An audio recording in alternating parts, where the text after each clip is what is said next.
Oh my god, back in the day when UK hardbacks were $10.99. Some people love it. I've heard really mixed reviews, which is why I think I've kept putting it off. I have been looking for this Aragon magnetic thing everywhere. Cicciarelli?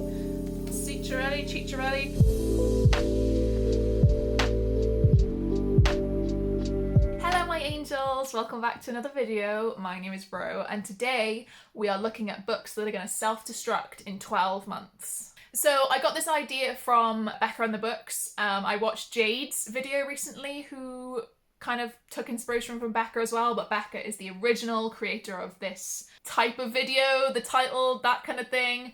And essentially I'm going through books and I'm hoping to read one a month from this August till next August. I picked 12 and I'm hoping to pick one book a month that I'm going to read, or if I do not read these books by next August, then they're gone. Out the door, get the fuck out of here. And most of these books I've had for, I want to say 3 or 4 years. And some of them I recently did do an unhaul, and some of them I kind of put on like a watch list, and I was like, I don't quite have the conviction to get rid of it yet. I feel like I may still pick it up. So hopefully this is going to hold me accountable for reading these books or to get rid of them. So without further ado, let's get into the first book. The first book I am picking is Havenfall by Sarah Holland. I never read Everless because it looked really mediocre, not going to lie to you. And I didn't hear great things about it. I've not heard a single thing about this book. Fairy Loot book. Still got a bloody signed book plate that I haven't put in. But it looks really short. So I feel like I could read this if I tried.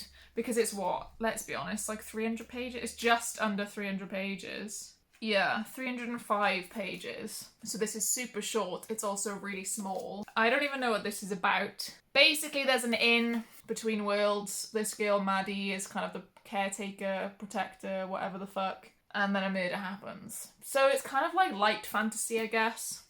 It doesn't grip me. I've never heard a single thing about it, but because it's so short, I feel like I could just read it and give it a rating. But the thing is I don't think it's going to be a 5-star. If anything was the opposite of a 5-star prediction, it would be something like this, to be honest. The more I think about it, the more I want to get rid of it. But again, if I don't read this by next August, it's gone because I've not even looked at it twice. Next up is another Fairy Loot book that I don't remember getting and I don't remember when I got it, but that is Wicked Like a Wildfire by Lana Popovich. Again, it's got a signed book plate and this must be old because there's no sprayed edges, there's no art. This is back in the day that I was subscribed to Fairy Loot and all you got was a signed book plate and a hardcover and that was it. Obviously you get items as well, but this is all you got. This has been on my TBR for that long. It probably would be like 4 years by now, maybe 3 or 4. And the cover is really nice. I really like purple. You guys know purple's my favourite colour. It's still really a gorgeous cover and like still kind of draws me in. I feel like this was about plants. So all the women in Iris and Melina's family are born with a gleam, a unique way of manipulating beauty through magic. So there's twins. One of them has visions into glasswork and then her twin interprets moods as music, and then their mother bakes scenery into decadent treats at her confectionery. The similar trope of like magic is banned, you can't let anyone know that you have these powers. And then their mother gets attacked. There's an ancient curse that haunts their line. And this is a duology. So this I have a lot more good feelings towards than Havenfall. I feel like this I actually would maybe like, and it's possibly an underrated book. I have not, again, it's been a while, so I don't remember if any of my friends have read it. I might avoid Goodreads for these so that I don't see anyone's opinions, because I unfortunately get really, really affected by people's opinions. Like reading that again, I actually am a little bit more intrigued by it. I think I hope I will get to this. Again, it's one of those ones that's just been on my shelf for ages and I've never even looked at it twice. Like reading that synopsis again, it actually sounds like a really good premise. I feel like, again, it wouldn't be a 5-star, maybe it would be a 4. It depends how good the writing is, I guess. I do have positive feelings towards this. I'm feeling good about it. Next up is another Fairy Loot book, and that is The Last Namsara by Kristen Cicciarelli? Cicciarelli. This was another fairy loot. Again, another signed book plate. And again, just a normal hardback, which shows its age. Asher is a dragon slayer. She kills to atone for the wicked deed she committed as a child. Protecting her father's kingdom is lonely. She wants to unite.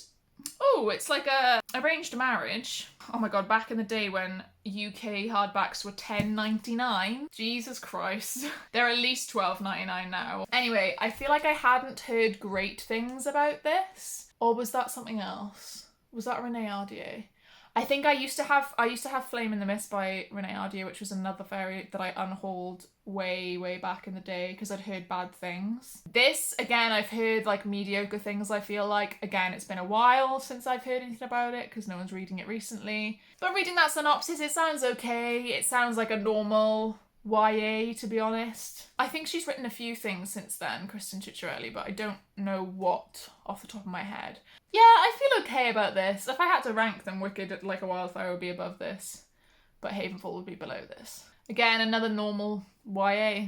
Next we have Artemis by Andy Weir, which I got when it first came out, which was only a couple of years ago, like 1 or 2 years ago. Oh my god, I've been looking for this everywhere. Oh, Christ. I have been looking for this Aragorn magnetic thing everywhere, and it's in bloody Artemis.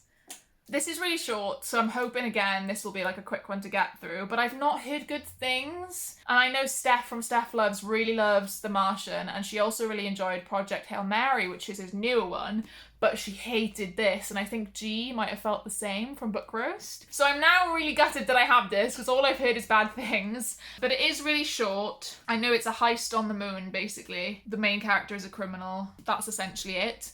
So again, because it's so short, I think that's why I've kept it on the list of like, oh, I could read that just to get out the way and get it done, like as a physical TBR reducer. I do like the cover. I do still want to read The Martian as well to see if I like it. I don't want this to put me off his other books. We'll see with this one as well. Again, it is short, so who knows? Next up, we have The Price Guide to the Occult by Leslie Walton. I got this at Yalc. It's quite small, quite short. Again, a Yalc book that I got ages ago and still haven't picked up. I really like the foiling on that though. Witches. Her family is cursed. A mysterious book promises to cast any spell for the right price. The spells require a sacrifice. A storm is coming. I don't know if this is a standalone. I hope it is, because I don't really want to get involved in a series. But again, I really like witchy stuff. I want to get into more witchy fantasies. I think I will like this. And again, it's short. So I kind of don't want to give up on the short books. I just want to read them, get them done, get them out of the way. Like, you know what? I think I'll read this. I've got to. Maybe for like a readathon prompt or something. I don't know. How many pages is it? 278, so it's not even like 300 pages. Yeah, it'll be fine. Next up is Gamiho or Wicked Fox. They kind of have two different names for this book. Really nice and floppy. Another Yalc pick that I've not read yet. And it's been so long. This is about a gamiho, I think is what it's called, but like a nine-tailed fox. Oh, in other Japanese culture, it's called like a kitsune or kitsune. But this is a gamiho, which is a nine-tailed fox. She survives by consuming the energy of men. I think she goes after like rapists and criminals and stuff. Yeah. And basically, she crosses paths with a boy. Oh, it's Korean folklore, okay. This I'm still fairly excited for. It's just, again, one of those ones that I've not really looked at in a while. I know that Beth from Books Nest has read this recently and really enjoyed it. So that kind of like gives me hope and kind of makes me think more positively towards it. I do have so many books like from pre-2018 that I want to get to, like pre-2019. But recently I've only been reading like 2020 and 2021 releases, which kind of makes sense because it's like those are the most recent, so you're thinking about them more. So I want to try, and it's really nice and floppy. And I know there's a sequel as well, which is kind of like a sister book rather than a sequel. I am personally feeling positively towards this, but if I don't read it, I don't read it. It's got to be gone.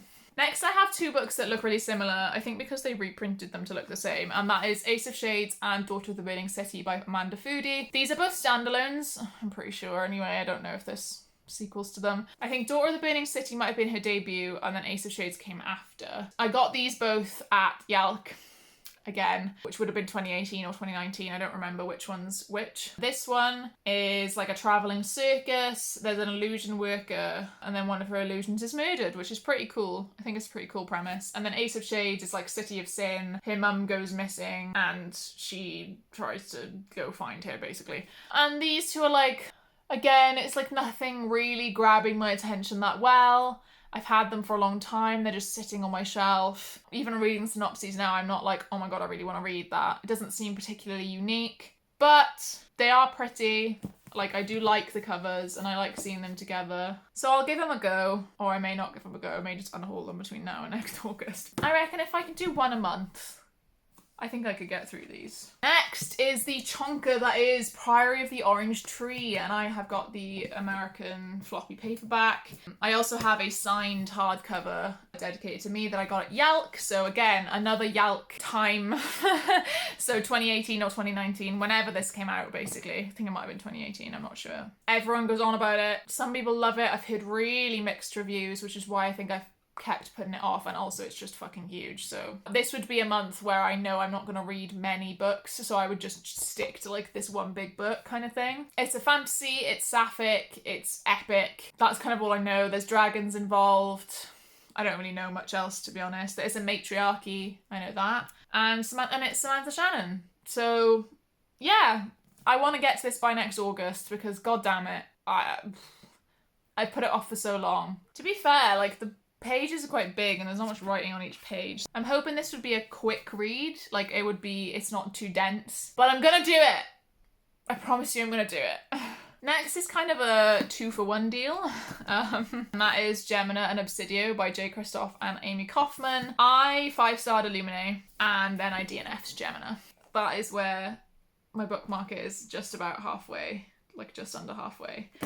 This I found was just so similar to Illuminae. I thought it was the exact same plot beats, but with different characters. I wasn't really interested anymore. I know Jade has DNF'd this 3 times.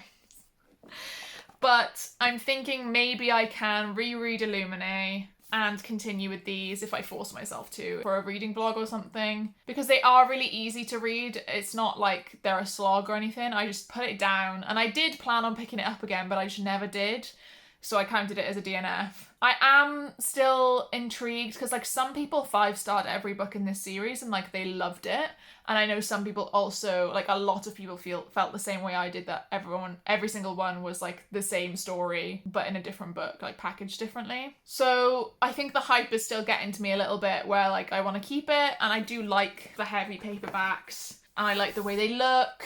Oh, I do like them. I'm gonna attempt, this would be a 2-in-1 month deal kind of thing, and we will see. Number 11 is The Gilded Walls by Roshni Chokshi. I have been putting off this book for so long. 2018. I've had this for 3 years. It's got deckled edges, which I don't like, and I haven't read it yet. I even had like the arc for the second book.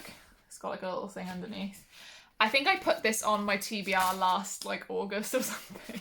Something ridiculous like that. Everyone kept giving it mixed reviews, but then one person who I really respect and like I like a lot of similar books to her is Sam from Thoughts on Tomes, and she absolutely loved this book. So I think it kind of suffered from people being like a bit racist actually, and comparing it to Six of Crows when it's nothing like Six of Crows. I know my friend Lauren recently has read this as well, and on Goodreads she gave it 5 stars. So I'm just thinking, is this really underrated? Because so many people have like judged it because it's a heist book and a fantasy, trying to compare it to Six of Crows when it's nothing like Six of Crows. I still feel very confident about this. I still feel quite positive about it. It's just, again, one of those ones that I need that kick up the arse to pick up soon. The very last book for this I'm going to pick is Witch Sign by Den Patrick. This is another Yelk purchase. Oh, I thought it was signed, but it's not. This is about 75 years since the dragon's rule ended. Some empire was born. So then, since then, they've been trying to ban magic, but children are still... Basically, this is another book that has, you know, magic is banned trope, which I hate. I hate the trope so much. but I really wanted to branch out. I'm sick of like reading all really popular books and not having any underrated or like things that I can recommend people that they haven't heard of yet. So this is why I think I picked this one up. I think I heard maybe one booktuber I watched recently had read this, or they had it in their background. It might have been Rhiannon. I feel like it's Rhiannon from Welsh Reader that had these in the background. I could be wrong though. It seems very generic, very epic fantasy, like they're all the same kind of book. But I'm gonna give it a go. And again, if I don't like it, I don't like it. And it'll be on hold. So that's it for this video, guys. Those are the 12/13 books that I am going to chuck away if I don't fucking read them in the next year, because I've got so little room on my shelves at the moment that it's ridiculous. And looking at the books, I'm just like, am I gonna read them? And giving myself a year, I feel like that's quite a long time to give myself to read them. I will say I'm not gonna force myself to read these books and like force my way through them, because that's not the point of reading, is it? I think I'll maybe at least try the first couple of chapters of them all before I unhaul them, because I was, you know, there was something that was clinging on with them that made me not want to instantly unhaul like I did with my recent unhaul. So I will give each one a go with a couple of chapters, but if after that I'm just, nah, I will just unhaul them. I hope you guys enjoyed this video. If you did, please give it a like. Make sure you click that subscribe button so you see further content from me. Give us a comment. If you haven't really got anything to say, then just drop an emoji, maybe a purple heart. And yeah. Have you read any of these books? Do you recommend them? Have you DNF'd any of these books? Do you really think I should just get rid of them and not bother? Let me know. I'm really very interested in what you guys have to say. So yeah, I will see you guys soon in the next video. Bye!